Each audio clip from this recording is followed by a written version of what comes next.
যখন কোনো মানুষের ছোট ছেলে বা মেয়ে মারা যায়, তারপরে সে ব্যক্তি যদি ধৈর্য ধারণ করে, খোদার শুকরিয়া তারিফ প্রশংসা করে, আর ইন্না লিল্লাহি ওয়া ইন্না ইলাইহি রাজিউন যদি পাঠ করে, তাহলে তার জন্য জান্নাতের মধ্যে কি তোহফা রয়েছে।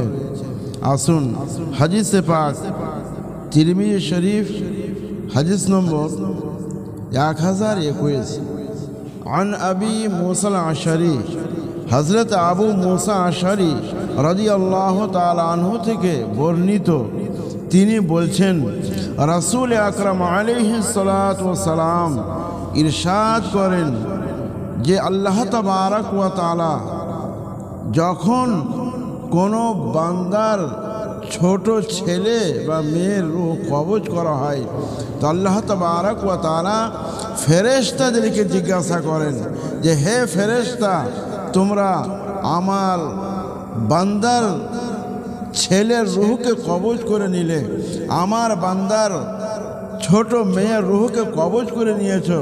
ওরা ফেরেশতারা উত্তর দিবেন, ইয়া আল্লাহ, আই আল্লাহ তাবারক ওয়া তাআলা, আমরা রূহখানাকে কবজ করে নিয়েছি। আবার আল্লাহ তাবারক ওয়া তাআলা ফেরেশতাদেরকে জিজ্ঞাসা করবেন যে হে ফেরেশতা, আজ তোমরা আমার বান্দার অন্তরের ফুলকে তুলে নিয়েছো। বলবে হ্যাঁ, অন্তরের ফুলকে আমরা কেড়ে নিয়েছি, তুলে নিয়েছি। আল্লাহ তাবারক ওয়া তাআলা ইরশাদ করবেন, তাহলে বলো, যখন তোমরা আমার বান্দার ছোট ছেলে বা মেয়ের রূহকে কবজ করে নিলে, তখন আমার বান্দা কি বলেছিল? ফেরেশতা উত্তর দিচ্ছেন যে হে আল্লাহ তাবারক ওয়া তাআলা, যখন রূহখানা কবজ করা হলো, তোমার বান্দা তোমার তারিফ করলো, প্রশংসা করলো। তারপরে আর কি? তখন ফেরেশতারা বললেন ইন্না লিল্লাহি ওয়া ইন্না ইলাইহি রাজিউন পাঠ করেছে। তখন আল্লাহ তাবারক ওয়া তাআলা ইরশাদ করেন যে হে ফেরেশতা, তার জন্য জান্নাতের মধ্যে একটা ঘর তৈরি করে দাও, আর সেই ঘরের নাম থাকবে বাইতুল হামদ, অর্থাৎ প্রশংসার ঘর।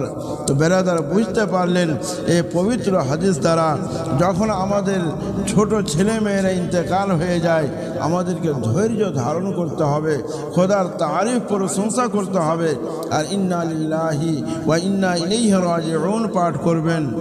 তখন দেখবেন জান্নাতের মধ্যে সুন্দর একটা ঘর তৈরি হবে।